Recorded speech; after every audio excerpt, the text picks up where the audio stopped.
So today we are going to take apart this mini disc player. It's an MDS-JE320.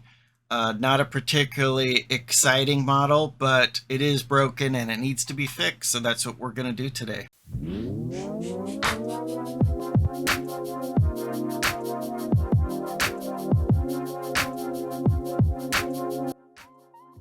Hey, we're back with another episode, and this time I have another mini disc player to fix. This is a MDS-JE320. I couldn't find a whole lot of information about this one. From what I understand, it's a cost down version of a previous one, so it has less features than the one that came before it. So I don't think this is a particularly high-end or sought-after model by any means, but I did recently acquire it with a bundle of other mini disc players and mini discs, which I needed because I only had one mini disc to my name before that, so I was able to get all of this big bundle of mini disc stuff all at once, which is great. I'm super stoked about it.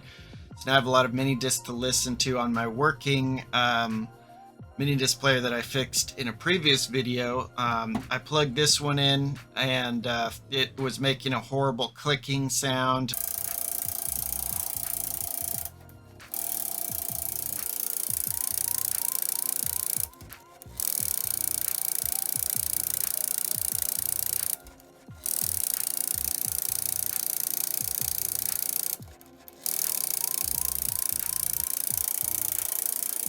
Didn't look good and couldn't really get anything going with this, but I took it all apart, as you'll see in a minute, and was able to get it going again, surprisingly. And I kind of didn't think at first that I was going to be able to fix this because, you know, there was nothing obvious popping out. There wasn't any belts that were broken. I don't think this one even has any belts, actually. I thought that might be it at first, but it doesn't have belts to break, so it wasn't that. So, you know, I was kind of looking around for something that seemed obviously broken and couldn't really find it at first. So luckily I was able to look at some other YouTube videos and get some tips from some other people that have fixed these before. So there you go. This is a highly redundant YouTube video because there are videos out there that fix these already, but this is my attempt at fixing this particular mini disc player, and to my surprise, I was successful in doing so. So, gonna open this guy up. As you can see, like the other mini disc deck that I took apart before, there's not a whole lot in here. You got the board, it's a power supply, it's a big giant capacitor there. These ribbon cables basically feed data from the drive to the board and also to the front display. So not too much going on here, but there is an issue here.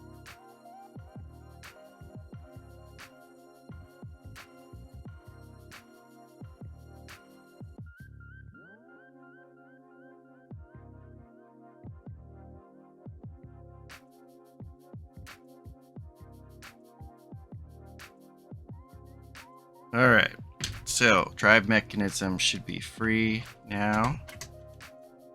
Just be able to pull it off. Pull these guys out. Put those back in later. All right. Let's see if we can figure out what's going on here. So I'll just give you a quick tour. These are the motors down here. Actually, it looks like there's 3 motors. There's one here too.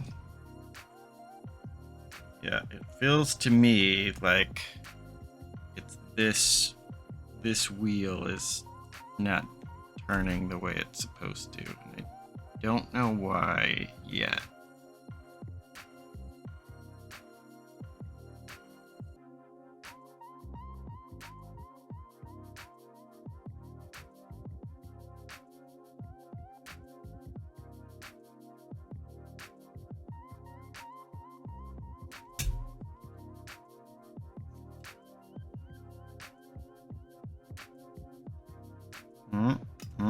Yeah, there we go.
Yeah, so right here, there is a micro switch right here, and then this is supposed to hit it.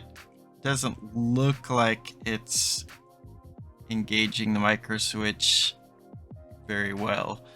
So I think, and if we put a disc in, let's see what it does.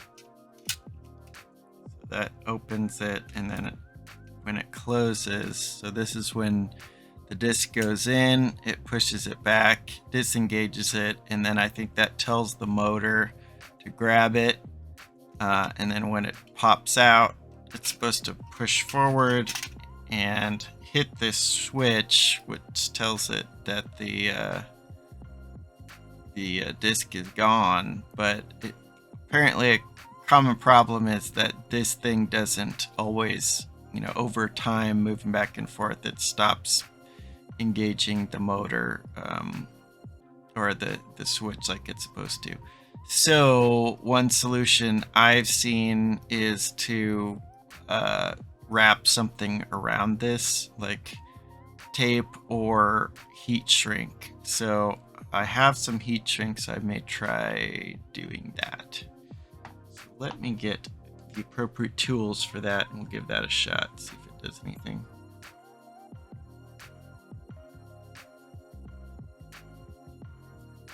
So now we're gonna have to take this thing fully apart. That's gonna be fun.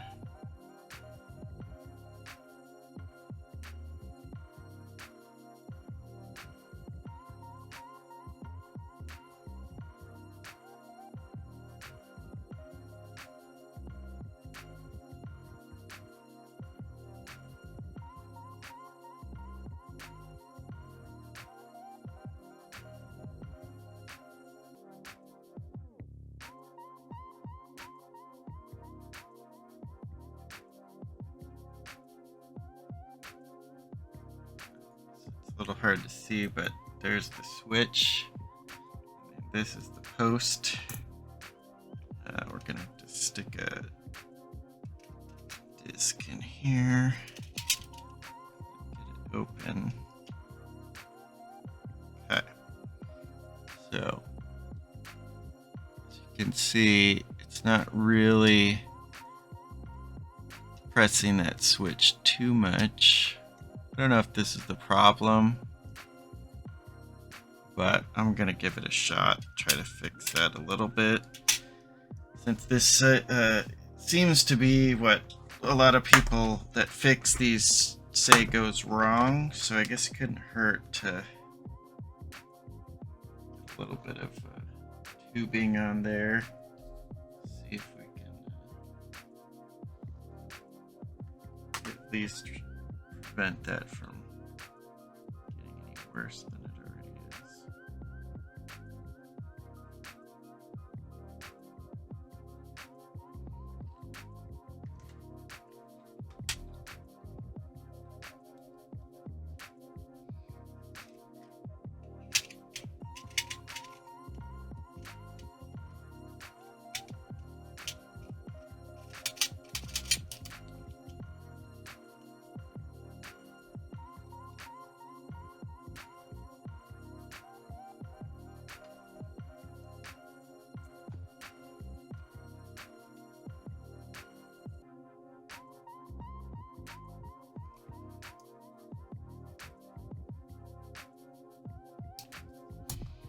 Oh, where did that go? Okay.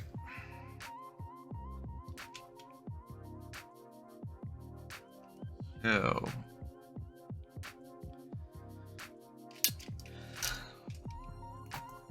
shrink tubing on.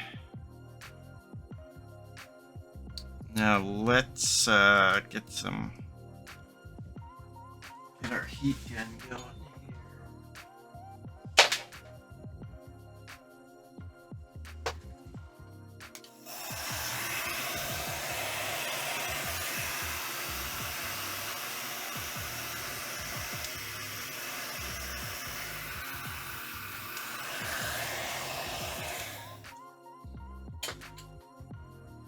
Alright, that was pretty easy.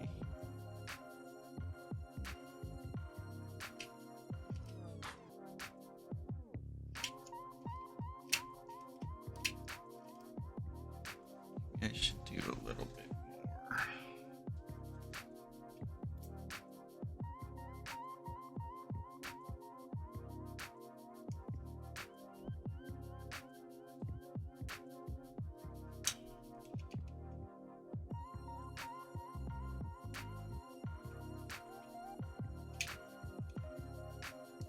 That might be a little bit better. Let's try that.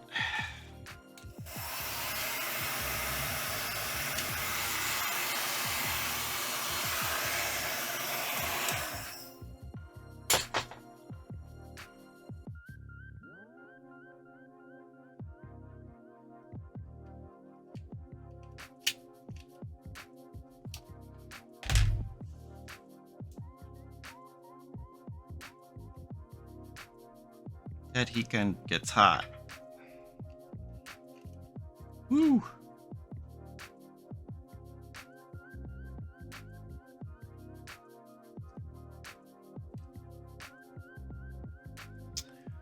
Well, we're here.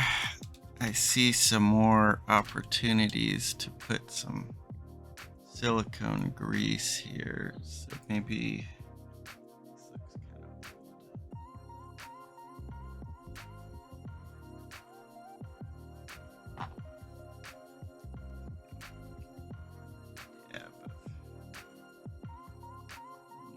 stuff on there. Just because probably too much.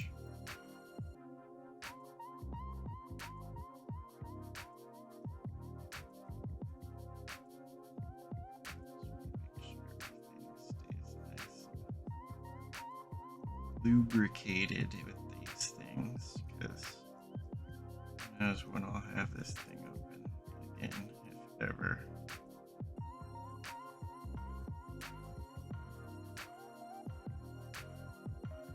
Alright. So, do we think this is gonna solve it? Take your bets. So I'm not so sure if this is gonna fix it or not, but you know, we'll see.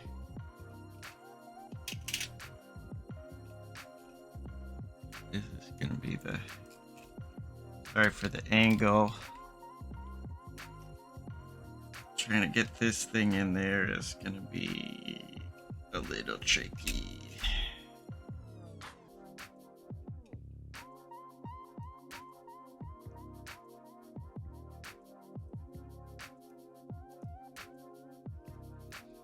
And we're gonna lock these in here. All right, that's not too bad. Now we gotta get this thing docked with the mothership here.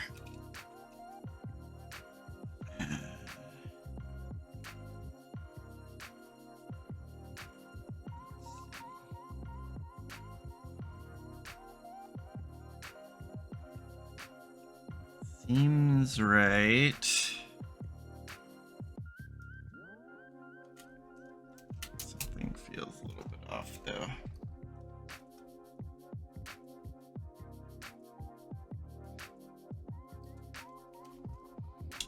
Aha. So this post, I think, needs to go under that little Wait.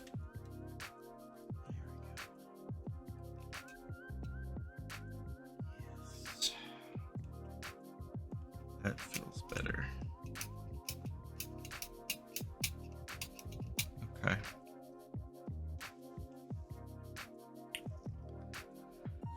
Let's see. What's next? Let's put the screws back in here, and then we'll do the ribbon cables. Hopefully, it's not a bad idea.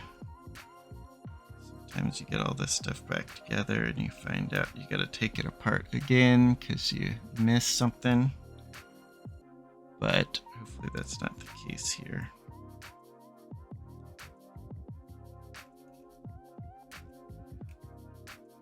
Notice, like most MiniDisc players, this one has rubber shock absorbers on it. That's I guess pretty important to the MiniDisc because it's like an anti-skip kind of a thing, which was one of the big selling points of the MiniDisc tech.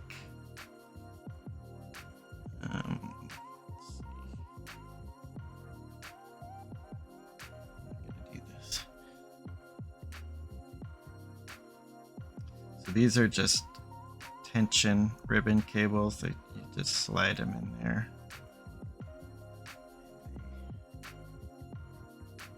Just work. I think there's a specific direction they need to go in, but I'm not sure. We'll find out.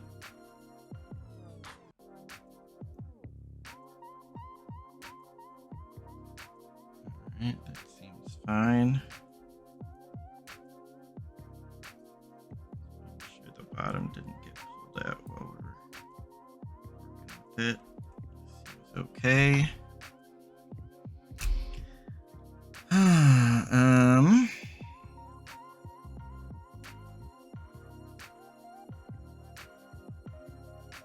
See if we can put this back together.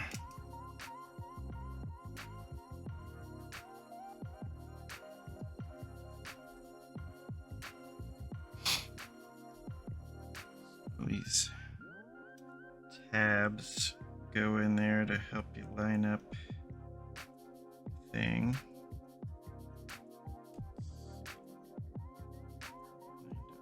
Here, nope. Oh, there we go. Just snaps in like that. Now remember, the side with this little mechanism thing had the one weird small screw. We'll put that one in first so I don't screw it up later. Okay, and the rest of these should be the same.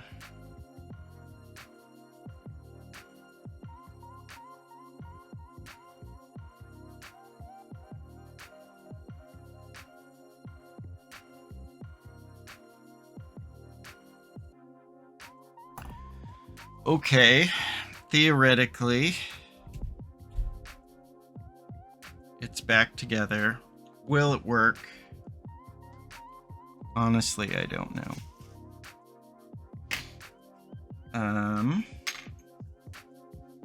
don't know. But let's find out. Okay.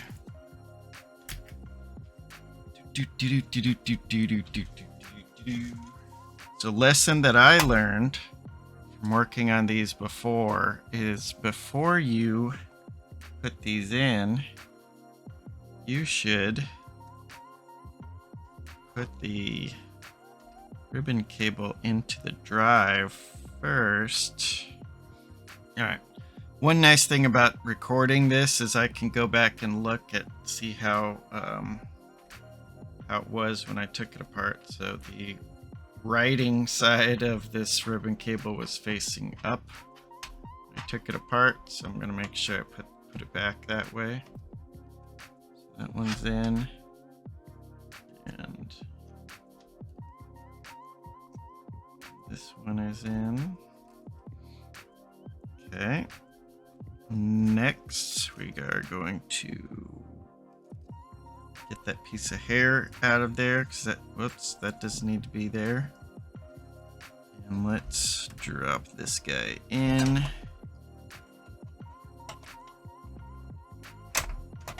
There we go. The great thing about these is they made it real easy.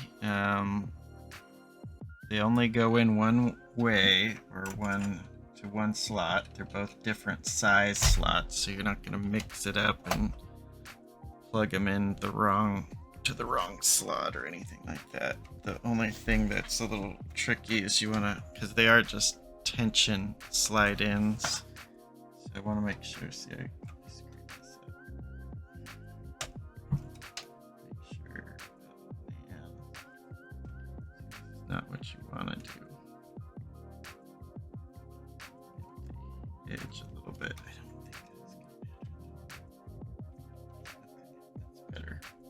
Don't force it, folks. Nice and easy. Alright, I think I'm okay now. Put these screws back in here.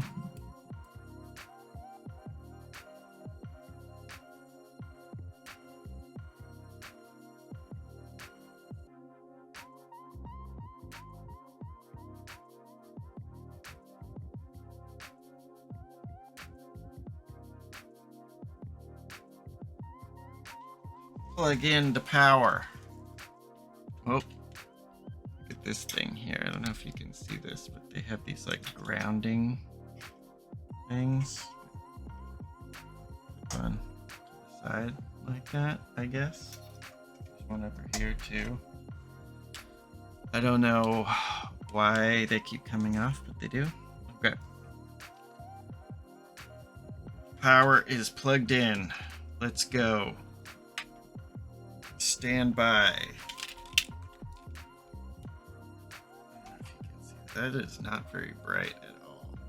It says no disc. Notice it's not flipping out like it was before. That is a good sign. Hey. Reading. Ooh. Blank disc. Okay. Hey. Alright, that's a good sign. That was better than we got before. So, I don't know if you can see it here, but one of the only things is this front display is really dim for some reason. I might have to investigate that for another video. But the good news is this thing is not freaking out like it was at first. Double check that everything is connected. Ribbons are on there. Yeah, so I'll look into that front display another time. I mean, you can still see it. It's not ideal, but important thing is, let's see if we can actually play a disc. So I'm gonna go get an RCA cable. Be right back. We're gonna use this one. I don't know what this is. Never listened to it, but let's check it out.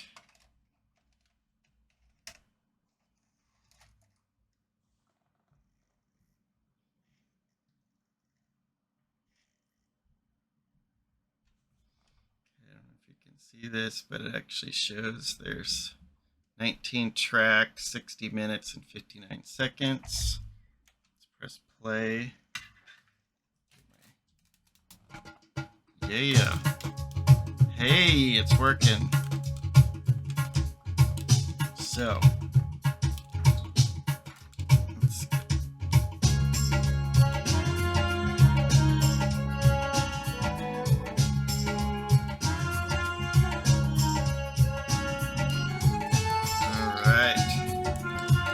So let's check the track switching here. Yeah. No jitters.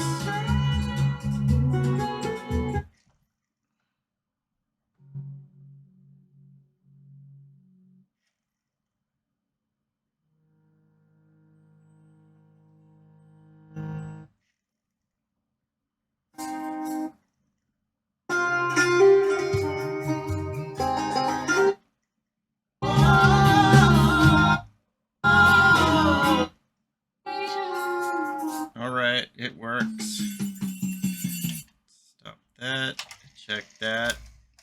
Maybe we'll look at the front panel display another day. See if we can figure out how to brighten that up. That might be a whole other job. But for now, this thing works. And I'm actually kind of surprised that it was as simple as it was. And I can't take full credit here for figuring that out, because I had to actually look onto other YouTube videos for some of the tips on what I did. So first thing I thought of was try to lube those gears. I don't know if that actually did anything, but the other thing was that heat shrink on the ejector. I don't know what you call it, the post with the microswitch. So I got that tip from a channel called This Does Not Compute. So thank you for that video. That video is probably a lot better than mine is anyways. So if you want to check that one out as well. So I hope you got something out of this. I got a working MiniDisc player out of it. So good for me. Thanks for watching. All right, you know what? This was dumb. Dump it. Trash it. This was garbage.